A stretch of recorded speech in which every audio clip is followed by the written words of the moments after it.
Саламатсыздарбы? Биз Американын Пенсильвания штатынын Питтсбург шаарындабыз. Бул жерде биз Сейитбек Усманов менен маектешебиз. Сейитбек Усманов абдан белгилүү Америкадагы айтишниктердин бири. Соңку кездери кыргызстандыктарга же болбосо кыргыздарга ипотека берүү менен алектенип келе жатат. Саламатсызбы, Сейитбек? Саламатсызбы? Көргөнүмө абдан кубанычтамын. Мен дагы. Алгач менин көрөрмандарыма өзүңүз тууралуу айтып берсеңиз, кайсы жактан болосуз? Америкага кандай максатта качан келдиңиз эле? Мен атым Сейитбек Усманов. Мен программист болуп иштейм 9 жылдан бери. Анан ошол 9 жылдан бери мен кыймылсыз мүлккө инвестиция кылып келатам Америкада. Анан кыймылсыз мүлккө инвестиция кылып атып түшүндүм, бул үй алуу Америка анча деле кыйын эмес экен. Эгер техникасын билсечи. Ошол үчүн досум экөөбүз бир жыл болду ипотека фирма ачтык. Ошо максатыбыз жердештерге жардам бергени, үй алганы. Ошол үчүн азыр Питтсбург шаарына келдик. Биякта семинар өткөзөбүз үй алуу боюнча. Мен ишенем, ар бир кыргыз Америкада үй алса болот экенчи. Кеминде бир. Кандай өтө деле кыйын эмес экенин айтып калдыңыз да? Кыйын эмес. Кыйын эмес болгондо кандай экен жолдору? Эмне болуш керек? Мисалы мен ала аламбы? Мүмкүнчүлүктөрүм барбы? Ооба. Америкада эки түрдүү айлык алса болот. W2 же 1099 деген. W2 деген бирөөгө ишкер иштейт. 1099 деген ал өзүнчө бизнесмен сыяктуу. W2 мисалы программисттер, мугалимдер, кимде туруктуу жумуш бар да, бирөөдө иштепчи, офис жумушта. 1099 деген ал негизинен мисалы Uber драйвер, DoorDash, трак драйверлер да. Эгер W2 менен иштеген адам болсо, ал анда 2-3 ай иштеп эле сразу үйгө арыз берсе болот, үй алганычы. 1099 менен ал кеминде 2 жыл тарых керек, ошол бир тармакта иш кылды экен депчи. Ошол үчүн эгер 1099 көбүнчө кыргызда 1099 го, FLF-да байкашымча, доставка, трак же жанагы крышаны оңдомой, алар 1099 да. Ал эгер ошол тармакта иштесеңер, анда жакшы сумма көрсөтсөңөр керек, үй алганчы. 2 жылда мисалы орточо 70 000 80 000ге көрсөтсөңөр, бир жылда тапкан акчасы. Тапкан акчаңар. Анан кийин ошо бир тармакта 2 жыл иштесеңер, анда үйгө уруксат биз беребиз алганычы.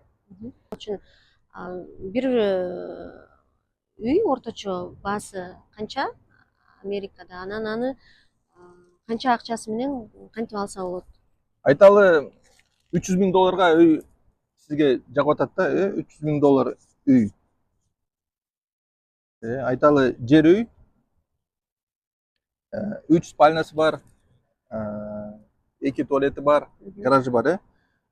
Азыр ошо бизде акция боюнча 1% первичный взнос кылса болот да, ошондо $3,000 бул первичный взноско.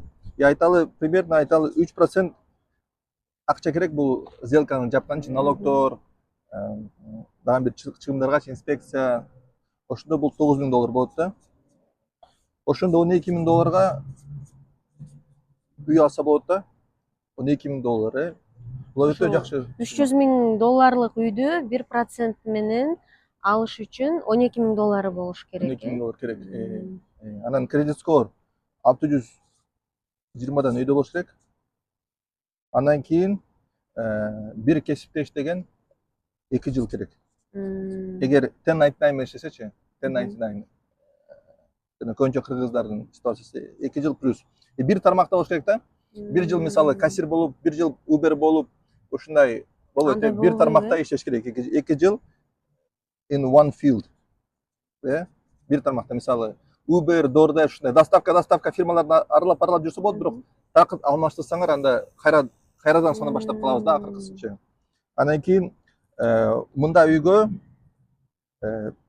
бир $70,000 плюс керек налоговый декларация боюнча. Бир жылга $70,000 акча иштеген болуш керек, көрсөтүш керек. Ошол үчүн силер налоговый декларацияны тапшыргандан мурун бизге кайрылсаңар, биз силерге айтып беребиз да. Өткөн жылы ушунча тапшырыпсың, бул жыл мынча тапшырсаң, анда как раз ушул сумма орточо болуп сен үй алсаң болот депчи. Мм. Бул 2 жылдын орточо суммасы болуш керек да. Мгм. Көп кыргыздар мисалы 1099 менен иштеген кыргыздарчы минимальный кылат да салыктарычы, Ооба. баарына списать этип коюп анан 00 же канча кичинекелей Азыраак төлөйүн деп. азыраак төлөйүн депчи. Эч ким салык төлөгүсү келбейт да. Ошол үчүн мисалы азыр жыл жакында бүтөт да, декабрдачы. Анда ошол налоговый декларациянын черновой версиясын бизге жөнөтсөңөр, биз болсо айтып беребиз да, ушул сумманы койсоң, 2 жылдын ортосу ушунча болот, сен каалай турган 3.000 долларга как раз акчаң жетет депчи.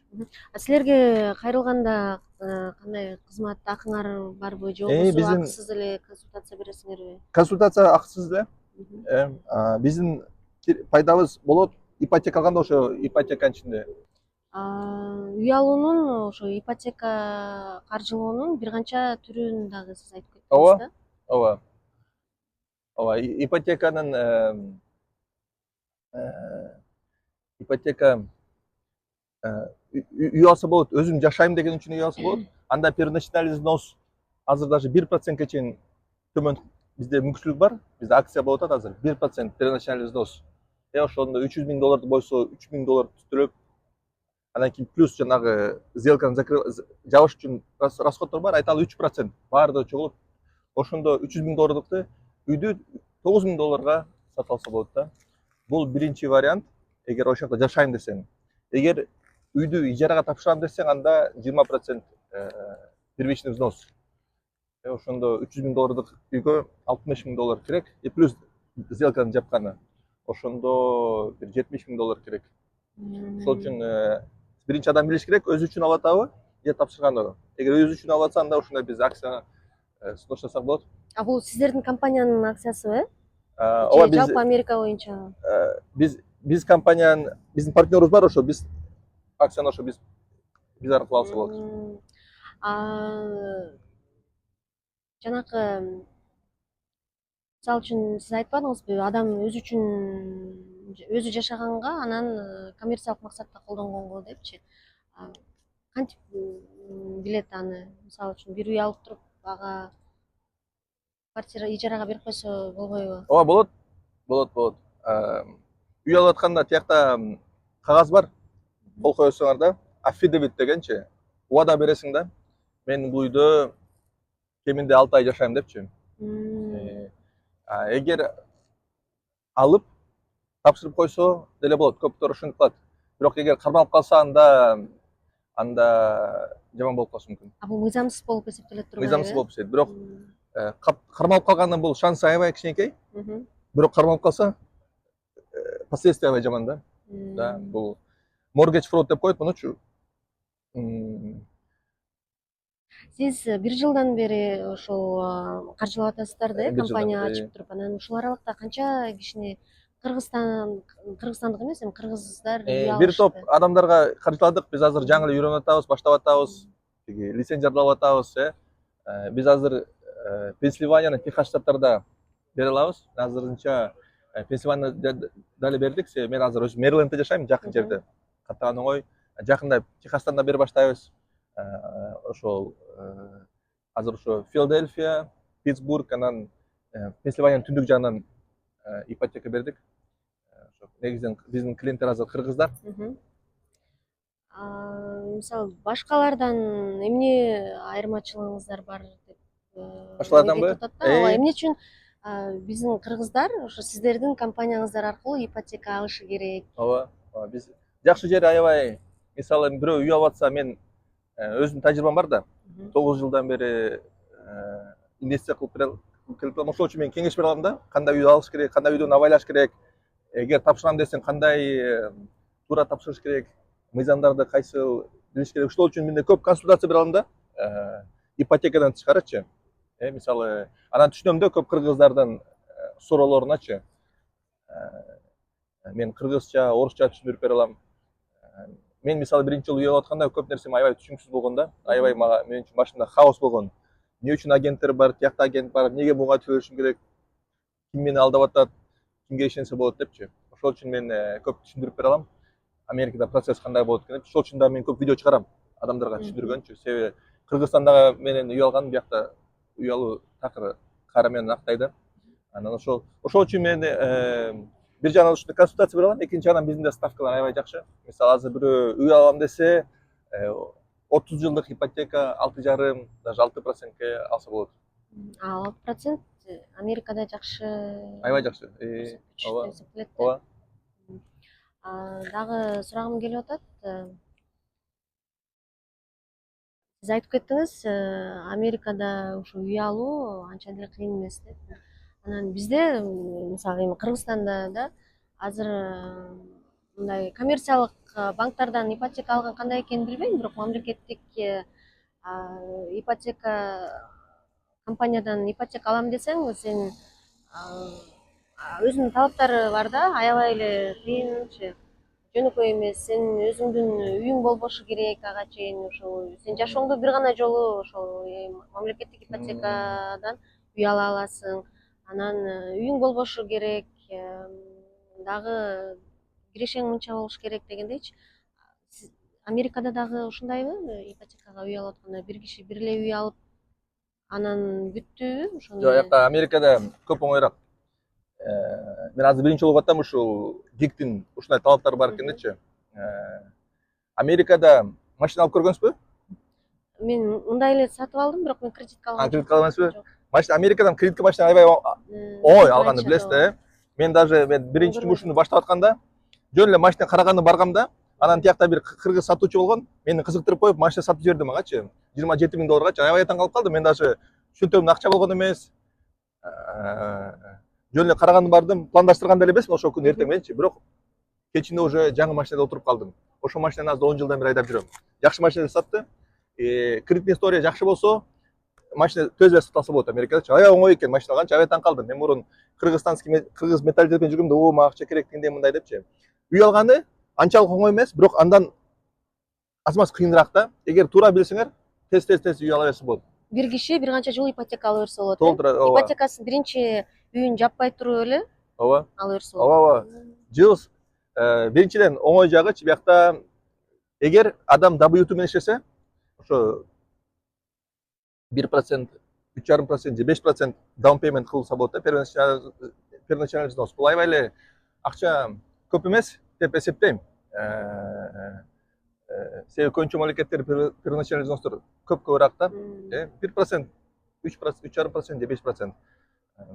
Анан кийин биякта проценттер өтө төмөн деп эсептейм. 6,5–6%. Анан үчүнчү жакшы жер аябай мөөнөтү 30 жылга. Кыргызстанда мисалы ГИКтин мөөнөтү канча? Ал деле 25 жылга. 25 жылга. Эң көбү. Анан ага чейин акчаң болсо жаап сала берсең болот да. Америкада деле ошондой, бирок көбүнчө мамлекеттерде 10–20 жылдай да, мөөнөтү. Биякта 30 жылга чейин да. Ошол үчүн шашпай төлөй берсе болот. Анан жакшы жери биякта мен ойлойм, Америкада үйлөрдүн баалары көбүнчө жерде анча кымбат эмес. Азыр айтат, даже Бишкекте кымбатыраак дейт го үйлөрчү Америкаданчы. Нью-Йоркто, Сан-Франциско жактардан кымбат, бирок көп жерде Пенсильванияда, Мэрилендте, мисалы Чикаго өрөөндө өтө, мисалы чоң үйдө $300,000 алса болот да. $300–400,000. Сиз өзүңүз программист. Ооба. Бирок окуган окууңуз программированияга тиешеси жок да. Ооба, мен финансы окугам, финансы бухгалтерия окугам. Анан азыр болсо кыймылсыз мүлк менен алектенип Ооба, атасыз. ооба, мен Ошол сиздин карьераңызды сурагым келип атат да, кантип билим алууңуз кайсы жерден башталды эле, анан кантип ошо кыймылсыз мүлк бизнес болуп калып атат да сиз үчүнчү, ошол бизнеске келип калдыңыз? Ооба, мен мектепти Чехияда бүткөм. 9 жыл Чехияда жашап, англис тилде окугам. Анан Канададан бакалавр бүткөм, финансы бухгалтерия боюнча, University of Toronto'до. Бухгалтерияны, финансын окуп, мага ал тармак анча жаккан жок. Мага көрүндү, как будто компьютер кыла турган нерсени мен жөн эле колдон кылып атам дегендейчи. Анан ошол үчүн мен аналитика жактан кылып атып, анан MBA окудум. University of Virginia'да окудум. Балким укасың, аябай жакшы окуу жай. Аяктан MBA бүтүп, анан кийин MBA'де консультант катары иштеп аттым. Анан консультант катары иштеп атып, IT менен таанышып калып, мага IT көп кызыктуураак көрүндү. Ошол үчүн 2016 жылдан бери IT ишин болуп иштеп келатам. Бул тармак аябай жагат. Себеби бул тармакта адам аябай бааланат, анан жумуштар көп. Азыр AI келип, аз-маз башкача болуп баратат тармакчы. адаптация кылыш керек. Бирок негизинен IT аябай мага жагып атат, аябай жакшы тармак экен. Дайыма ойлонойм, эмнеге мен мектепте окуп жүргөндө эле мага эч ким айткан эмес бул жөнүндө. Болбосо мен мектеп кезден эле уже айтчы болуп кетмекмин депчи.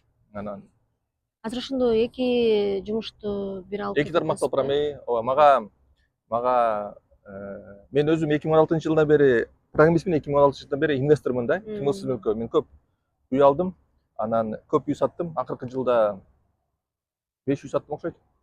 Ошол үчүн мен аябай жакшы эки тармакты аябай жакшы билем да. Мен ойлойм, балким Америкада ушул кыймылсыз мүлк жашай турган үйлөр боюнча менчилик эч ким билбейт окшойт депчи. Ошол үчүн мен аябай жакшы көрөм ушинтип тажрыйбамды бөлүшкөнчү, что башкалар менин каталарымды кайталаш үчүнчү. Себеби мен көп катада кетирдим. Ошол үчүн ойлойм ушундай семинарларды, ушундай маектерди сүйлөшкөндө маанилүү. Туура жолдон жүрүп, каталардан алыс болупчу. Ооба. Жакшы, анан сиз Торонтодо окудуңуз да. Анан Торонтодо окуп жүргөндө эле Америкага келип практикадан өтүп, Ооба. анан саясатка Ооба. аралашыптырсыз да, ошондо Ооба, башталган ооба. экен да. Анан Активист. былтыр шайлоонун астында дагы аябай мындай активдүү алга жылдыруучулардын бири болдуңуз окшойт. Ошо кыргыз социалдык медиасындачы немени республикачыларды колдогула, тиги бул деп. Анан сизге саясат дагы жагабы? Ооба, Кандай саясат. бул жактагы максаттарыңыз кандай, пландарыңыз? Ооба, мен ойлойм, мен ишенем. Мен үчүн кызыкканы биринчи себеби болгон, мен Кыргызстандан 95 жылдан бери чет мамлекетте жашайм да. Үй бүлөбүз көчүп кеткен 95 жыл. Ошо дайыма ойлочумун да, эмне үчүн Кыргызстан артта, мен Чехияда жашачумун да, а Чехия алдыда. Эмне үчүн ушундай чоң айырмачылык бар? Дайыма эле бишкекке барган сайын көрүп атам да айырмачылыкчы. Кыргызстанга консоң эле караңгы, жолдор бузук. Жыл сайын ошондой эле да кайталанчу. Дайыма ойлочумун да, эмне үчүн Кыргызстан артта экен депчи. Анан мен түшүндүм, негизинен артта себеби эркиндик аз экен да, экономикалык эркиндик аз экен. Анан мен ошол үчүн көптөн бери саясатты, экономиканы изилдеп келем да. Анан ошол үчүн мен Грузияга көп каттадым. Ошолордун реформасын көрүп. Анан ошол үчүн дагы мен Канадада жүргөндө, Канадагы консервативный партияда мен волонтер болгом. Аякта депутат кандидаттарга волонтер болуп жардам бергем. Себеби консервативный партия аякта экономикалык эркиндикти колдошот. Америкада деле республикан партия экономикалык эркиндикти көбүрөөк колдойт. Анан ошол үчүн мисалы акыркы шайлоодо Трампты колдодум, себеби мен ишендим, ал ошо салыктарды азайтат, жана бюрократияны азайтат, анан экономиканы өстүрүшүнө чоң салым кошот деп. Ошол үчүн дагы мисалы Америкада көбүнчө чоң бизнесмендер ошону колдоду го. Илон Маск 125 миллион доллар ошонун саясатына кошту. Мен деле ошону каалагам. Трамп жакшы экономика реформа кылса, анда бияктагы Америкадагы адамдар, кыргыздар алдыга чыгып кетет деп. Мисалы Трамптын биринчи срогу болгондо аябай жакшы экономика жүргүзүп, көп кыргыздар, көбүнчө кыргыздар ITге кирген ошол маалда болгон да. Ошондо көп кыргыздар, негизи кыргыздар ITге кирип кетти да. Азыр кандай болуп атат эми? Азыр бирок жылга жакындап баратат да. бир жылга азыр мен күткөндөй болбой атат. Аябай мурун биринчи срогу болгондо аябай жакшы көрүнгөн да. Азыр экинчи срогу болуп атат, анчалык мага жакпай атат. Себеби экономикалык жоопкерчилик аз экен да. Мисалы азыр чыгымдар аябай көп да, бюджеттечи. Бюджет дефицити өтө чоң. Ошол үчүн инфляция чоң болот. Анан жанагы пошлиналарды көбөйтүп салды. Жана Кытайдан, чет мамлекеттен көп товарлар кымбаттап салды аябайчы. Бул аябай жаман элгечи. Себеби баардыгы кымбаттап кетти. Баары эле Кытайдан да, көбүнчө эле нерсе импорт.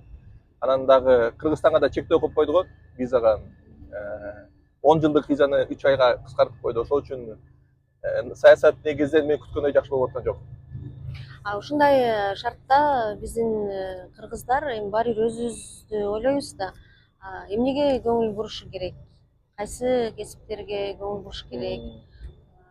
Кандай кылса кризис абалдан жеңилирээк, анан пайда менен чыгат? Мен ойлойм,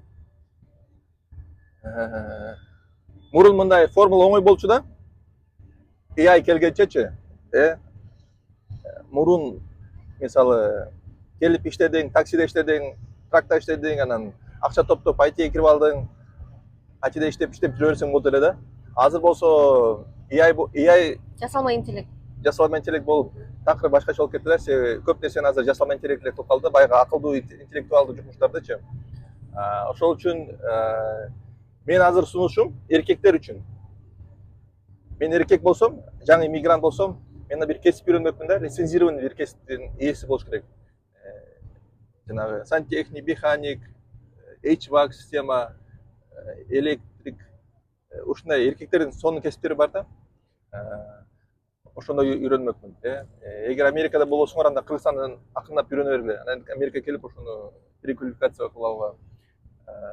Аялдар үчүн эмне сунуштамакмын, жанагы тырмак, чач тарач, ушундай лицензированный кесиптер бар аяктачы.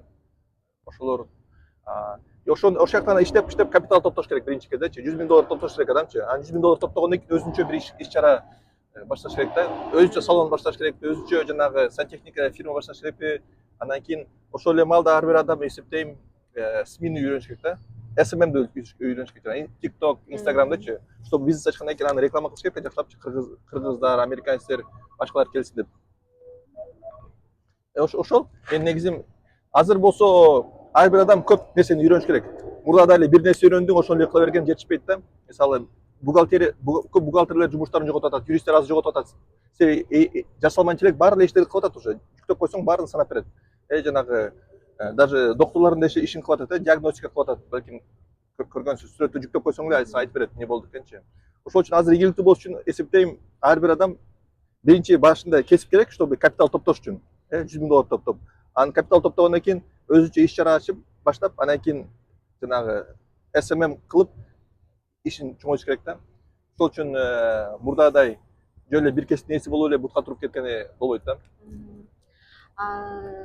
Азыр ошол Американын жогорку окуу жайларына окууга тапшыруу процесси башталат да. Мүмкүн жүрүп атабы. Анан биздин байкагандай көп кыргызстандыктар Американын ошол жогорку окуу жайларынан билим алганга аракет кылып атышат, билим алып атышат да. Анан сиз кандай университеттерди тандоо же болбосо ошо кайсы кесиптерди тандоого кеңеш берет элеңиз?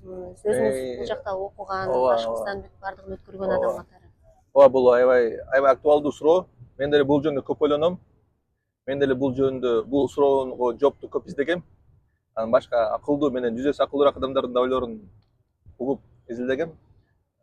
Мен мурун дайыма айтчумун, айтини окугула депчи. Себеби жумуш тапкан эң оңой, айлыктар эң жакшы депчи. Бирок азыркы заманда такыр башкача болуп кетип, даже жасалма интеллект көп IT жумуштарды алып атат да. Ушуга карабастан менин сунушум баары айтини окуш керек. Бирок мурун мисалы жөн эле акча үчүн кызыгып эле IT окусаң кирип кете алмаксың да. Азыр болсо фанат болуш керек да IT окуш үчүнчү. Ошол үчүн ар бир мындай, эгер IT окуйм десеңер, анда аябай ал үчүн кызыгып окугула да, чындап элечи. Себеби жумуш тапкан аябай кыйын болуп калды. Даже жакшы университеттердин деле бүтүрүүчүлөрү жумуш таппай кыйналып атат азырчы. Азыр вот университет башталып атат, азыр журналдарды карасаңар, даже вот майда бүткөндө, жакшы университет бүткөндөр деле жумуш таппай жүрөт Америкадачы. Университет Пенсильванияда, мисалы, Филадельфияда эң жакшы университет бар го, университет Пенсильвания. Даже ошол жактын бүтүрүүчүлөрү кээбилери жумуш таппай жүрөт. Инженериянычы. Кечээ эле макала окудум ошол жөнүндө. Ошол үчүн Америкага келерде ошо жакшылап ойлонуш керек, кайсы кесиптелерге чын эле жагат экенчи. Биринчи кезде сөзсүз гуманитарий кесиптерден качыш керек. Жанагы социология, саясат, аялдар таануу, ушундай нерселерден аларга шанс жок. Эгер IT тандасаңар, анда чын эле анга ишенишиңер керек, чын эле сүйүнүп тандашыңар керек да. Анан IT эгер жакпасам да башка варианттар бар. Жана инженерияны, механический инженерия, жана сателлит, астронавттардын инженериясы бар. Анан ушундай инженерияны тармакты сунуштамакмын. Бирок азыр Америкада виза ситуациясы аябай начар го. Даже акылдуу адамдар деле окуутун бүтүп виза үчүн чатак кыйналып жатат. Ошол үчүн башка мамлекеттерди деле караганды сунуштамакмын. Мисалы Канада, Корея, дүйнөдө көп башка жакшы өнүккөн мамлекеттер бар. Аякта виза системасы көп түшүнүктүүрөөк да. ошол үчүн мен ошол сунуштамакмын башка мамлекеттерде караш керек да. Мурун дайыма эле Американы сунуштачумун. Бирок азыр Америка башка мамлекеттерде караш керек болуп калды да. Америкага таңдаш боло турган билим берүүбүз башка Ооба, мамлекеттерде себеби бар. өтө жаман да, мисалы сен билим аласың, бирок жумушка орношуп кала каласың. Себеби биз жана жумуш тапканы кыйын, анан экинчи анан виза да чатак да. Виза алган өтө кыйын. Азыр айрыкча Трамп кыйын кылып атат да. Виза алгандычы. Жана H1B деген визаны даже четке кагам деп атат. Отмена кылып коюм деп атат. Уккансыңар H1B виза дегенчи студенттер ошо боюнча жумушка орношуп анан ошо виза менен иштешет да. Айтат аны деле отмена кылып коем. Ушундай көп эми азыр непредсказуемый нерселер болуп атат да, виза маселе боюнча. Ошол үчүн мен студент болсом аябай стресс болмокмун да. Бир жана жумуш табыш керек, анан экинчи анан визаны кылыш керек, анан кээ бир адамдар биякта деле бир топ бизнесмендер бар, мисалы азыр биякта 10 жыл жашап эмесин визасын оңдой албай азыр кайра Кыргызстанга кетишти. Чоң эле кыргыз бизнесмендер кетип калды Кыргызстан, Америкаданчы. Даже алар чыдабай калды да. Ошол үчүн жаш студенттерге деле кыйын болушу мүмкүн да. Ошол үчүн сунуштамак, мисалы Канадада виза ситуация аябай түшүнүктүү. Сен окунуп бүттүң, сразу грин карт аласың да. Австралияда деле, кажется, мен укканым боюнча ошондой, Новая Зеландияда ошондой. Кореяда виза ситуация аябай түшүнүктүү.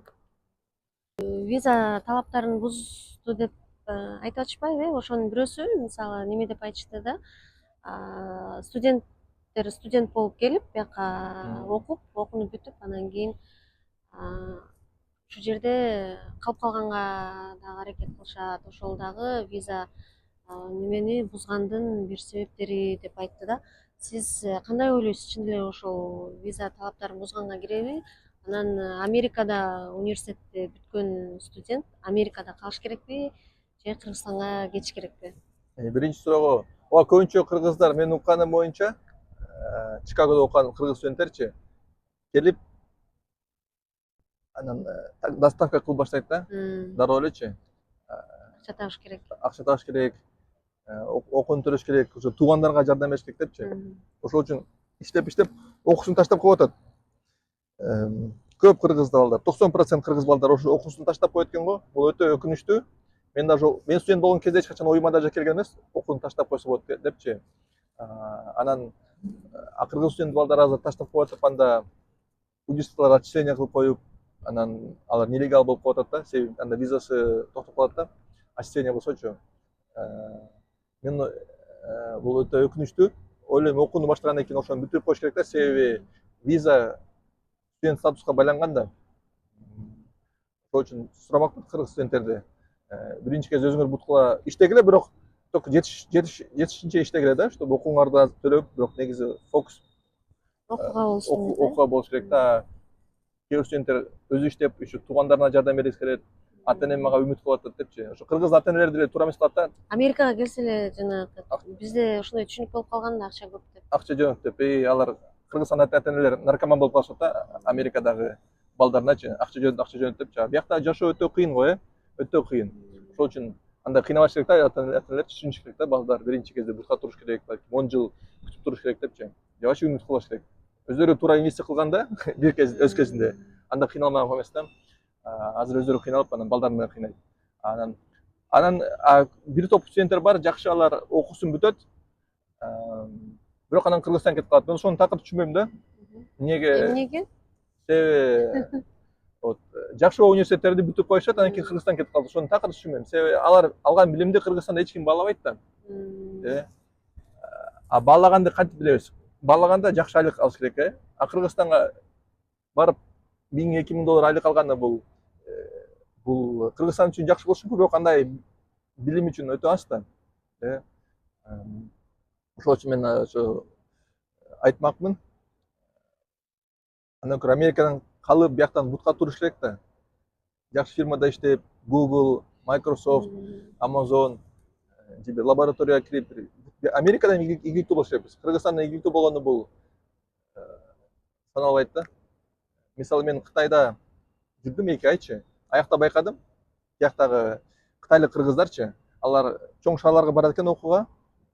Анан аяктан билип алып, кайра айылга кетип калат экен. Ошону эч качан түшүнгөн эмесмин. Эмне үчүн андай кыласыңар? Наоборот, ошол Шанхайда, Чеңдуда, Бейжиңде силер бутка турушуңар керек го. Ошол жакта Кытайдагы алдыңкы фирмалардан өйдө менеджер болгула, директор болгула да.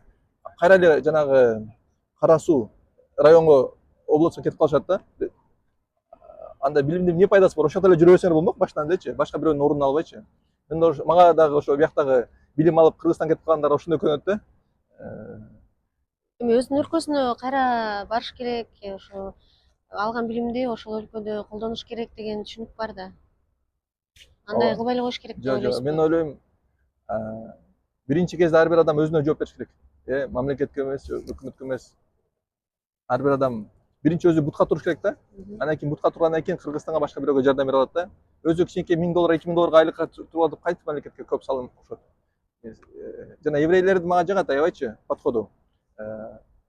Мисалы WhatsApp'ты ойлоп тапкан жигитчи Ян Кум деген. WhatsApp'ты 25 миллиард долларга Facebook'ка сатып койду да. Анан азыр ал украиналык еврей. Азыр Украинанын эң бай адамы болуп калды да.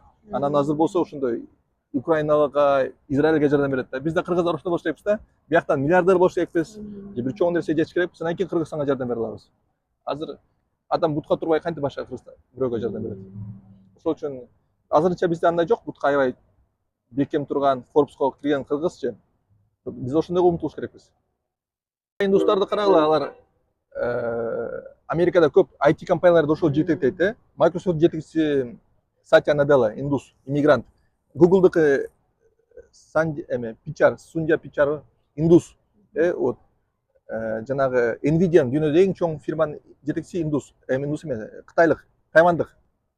Көп иммигранттар жетектейт Америка чоң фирмаларды.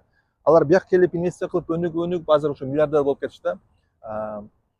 Биз деле ошондойго умтулуш керекпиз, Америкадагы алдыңкы фирмалардын жетекчиси болгонучу. Америкада ошо Nvidia фирма 4 триллион доллар болуп кетти ошо Nvidia'чы, Microsoft, Google 3 триллион доллар.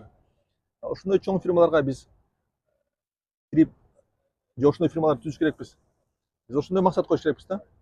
Кайсы көп мамлекетте окудуңуз? Мисалы Чехияда мектепте окудуңуз, Канадада университетте, Америкада дагы магистратураны окудуңуз да. Анан мен байкаганым боюнча көп мамлекеттерди кыдырып саякаттап дагы жүрөсүз. Анан кайсы мамлекеттин билим берүү системасы мындай заман талабына ылайыктуу, анан өтө мындай үстүртөн эмес деп айтса болот. Мисалы Кыргызстан канча жылдан, 30 жылдан бери эле билим берүү тармагын реформа кылабыз деп ар кайсы өлкөлөрдүн моделин алып келгенге аракет кылып атпайбы? Бирок дагы деле жана бир PISA деген эме бар беле, ошонун аныктамасы боюнча аябай эле сабатсыз деп эсептелет экен да.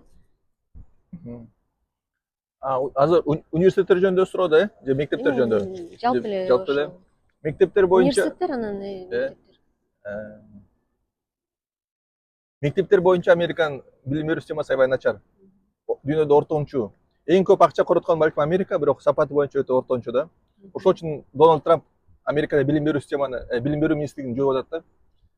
Себеби канча миллиард доллар коротуп атабыз. Америкада билим берүү министрлиги кажется 75-жылы ачылган.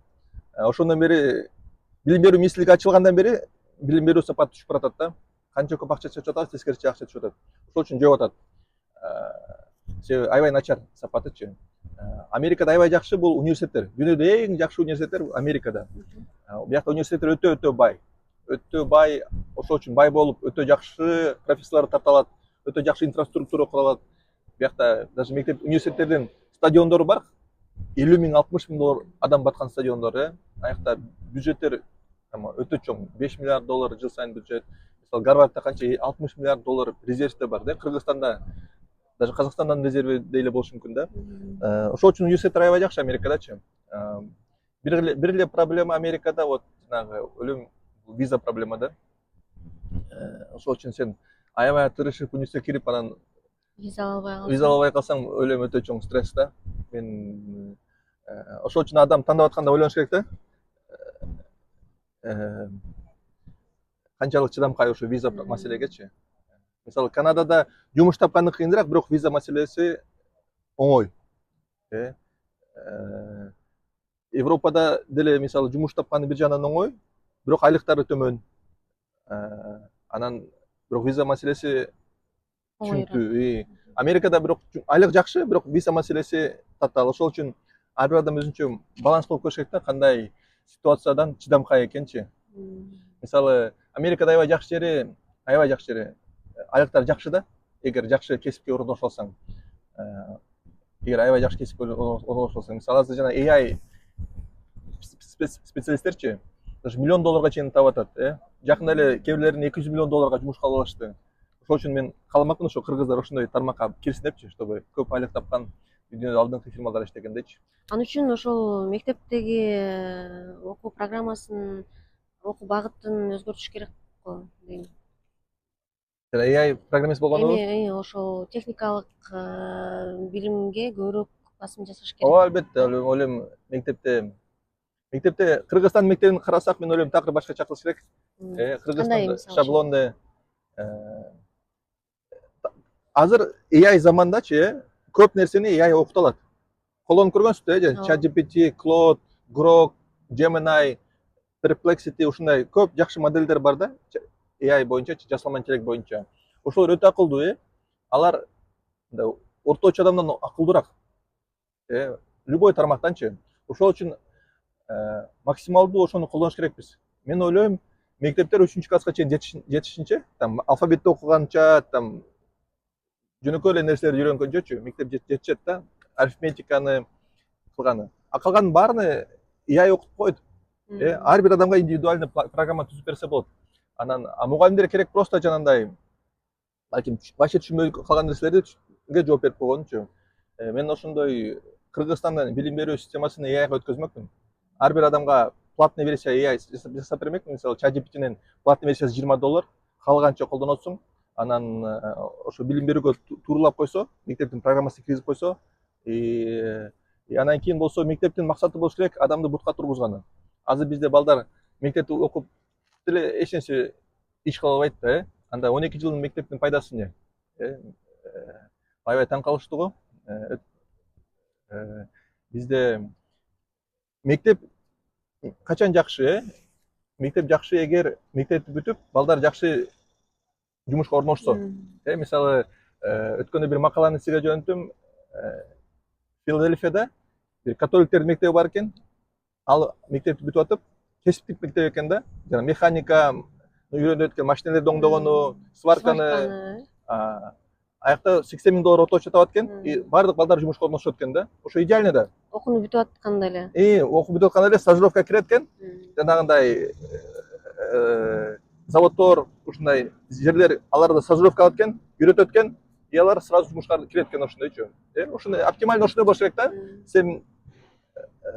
Сен 12 жыл окудуң, акыркы 3-4 жыл мисалы айтайын кесипти үйрөнүп атасың, андан кийин мектепти бүтүп сразу жумушка киресиң.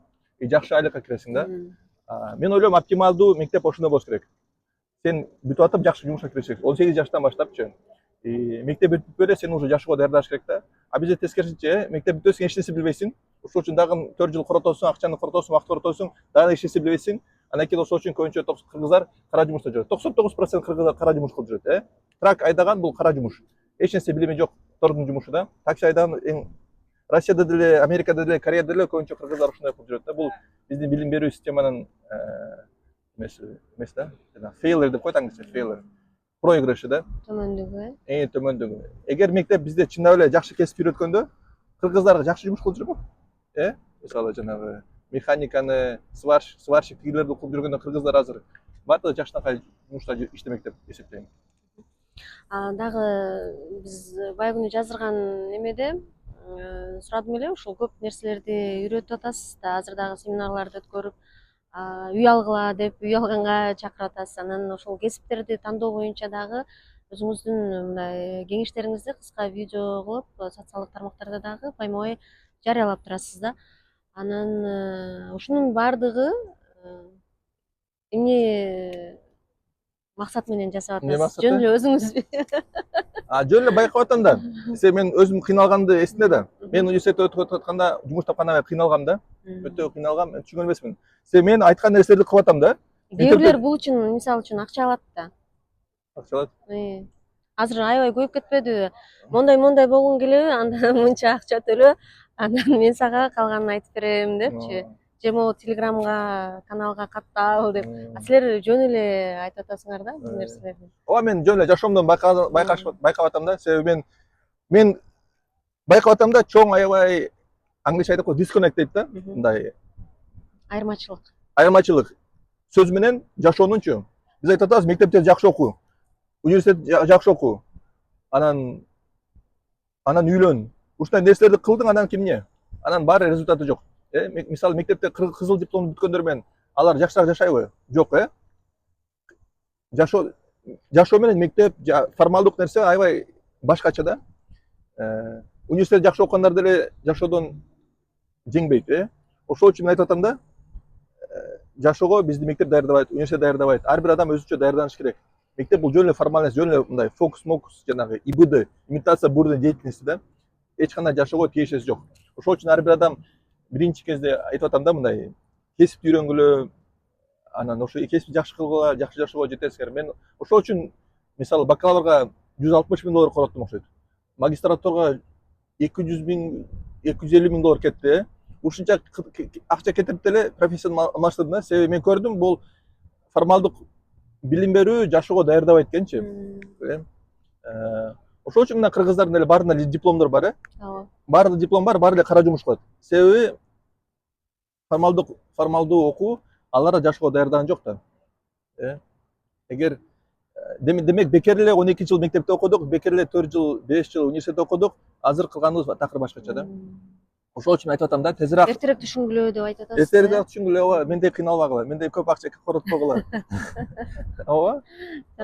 Анан азыр виза маселеси да, мисалы 10 жылдан 3 айга түшүрүп койду да. Эмне себептен ушундай болуп калды деп ойлойсуз? Анан кантип чечсе болот? Мындай стабилдүү бир нукка түшүрсө болот. Бул аябай чоң проигрыш. Биздин кыргыз паспорт, ашын күчү 0 да. Анысы эле кыргыз паспорт менен эч кайга бара албайбыз да. Туркия, Вьетнам, Куба, Казакстан, Өзбекстан, ушундай бир канча аз эле мамлекетке бара алабыз кыргыз паспорт мененчи. Дүйнөдө керектүү мамлекеттер чейинчи. Визасы жок. Визасы жок, Паспорттун функциясы бизге эшик ачуу. Биз жака барыш керекпиз да. Кыргыз паспорт менен жакшы болчу 10 жылдык канча виза берчү. Азыр даже 3 айга. Бул демек Америка бизге кыргыздар кереги жок. Макул кирип чыккыла болду. Башка келбегиле деп мамиле кылып атат да. Даже ошондой мамлекетке биздин жолубуз жалып атат да. Бул биздин тышкы саясаттын өтө чоң проигрыш, дефит. Жеңилип калдык да тышкы саясатта. Биз официалдуу Американын Госдепартаментинин түшүндүрмөсү болду. Бизде көп нарушениялар бар деп, ошол үчүн чектеп койду. Бирок Борбор Азияда көп мамлекеттер ошондой нарушение кылып атат, тажиктер деле, өзбектер деле. Бирок биз эле Кыргызстан ошондой чектөөгө кирдик да.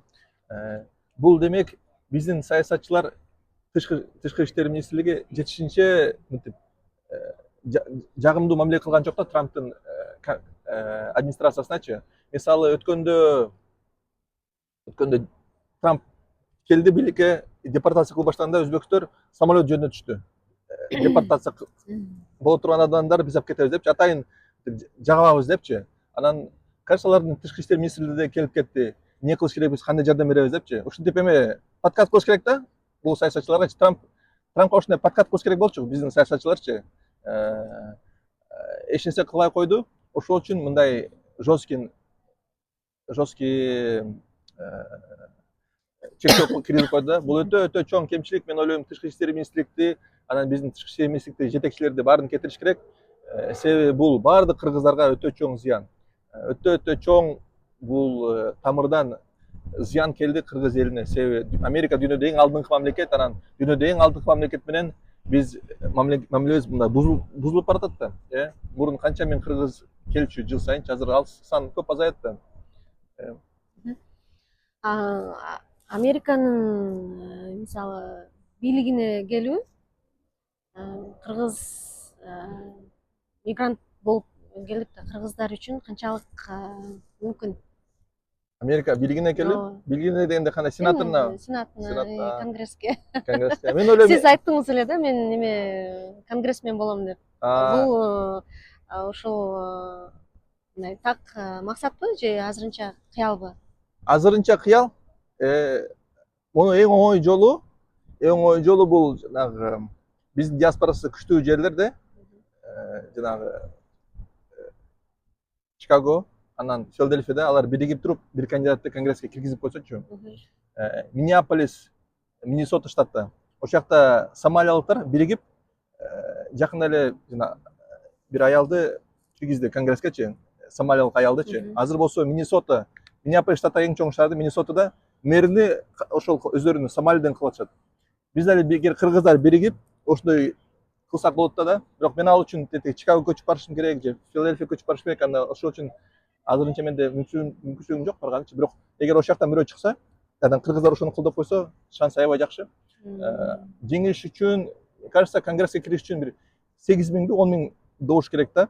А биякта Чикагодо канча 50 000 кыргыз бар, анын канчасында паспорты бар. Паспорт керек да. Шайлоого катышыш үчүн, анан шайлоо добуш бериш үчүнчү. Ошол үчүн 8 000 10 000 кыргыз биригип добуш берип койсо, шансы жакшы. Чикагодон бир конгрессменибиз болуп калат турбайбы? Ооба, керек ошондой. Израиль эмне үчүн күчтүү аябай? Себеби көп аябай биригип алар кандидаттарын киргизип коет, же бирөөнү каржылап коет. Америкада конгресстин канча 99%-ини Израиль лобби каржылайт да, колдойт. Ошол үчүн дайыма эле Америка Израилди колдойт да. Биз эле кыргыздар ошентип бирөөнү киргизип коюп, анда бизнес мамлекетти кызыкчылыгын коргомок да. Мисалы, ушундай чектөө киргизип койгондо, кирип Трамп менен соолашмак да. Эмне сен кылып койдуң? Азыр эмки шайлоодо сага добуш бербейбиз, анда тиги демократтарга добуш беребиз, ошентип соолашат турган бирөө болмок да, биздечи лоббистибиз болмок. Азыр эч ким жок андай.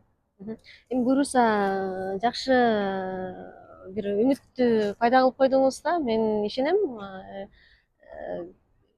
аз убакытта биздин ушул кыргыздардан деле конгрессмен чыкса, чындап эле кыргыздар аябай ынтымактуу элибиз да. Ооба. Биригип келип эле анан Американын Бизде сандар бар да, 8 000 адам. Тиги Чикаго жактан бир адам чыгар, сөзсүз чыгар. Просто бир организация кылып, мынтип кылыш керек. Аны жылдырыш керек экен да. Буюрса ошондой болсун ал күндөр эртерээк. Анан чоң рахмат сизге маек бергениңизге. Макул. Рахмат. Буюрса дагы алдыда маек түшөбүз деген үмүттөмүн. Ишиңизге ийгилик каалайм. Рахмат. Чоң рахмат сиздерге.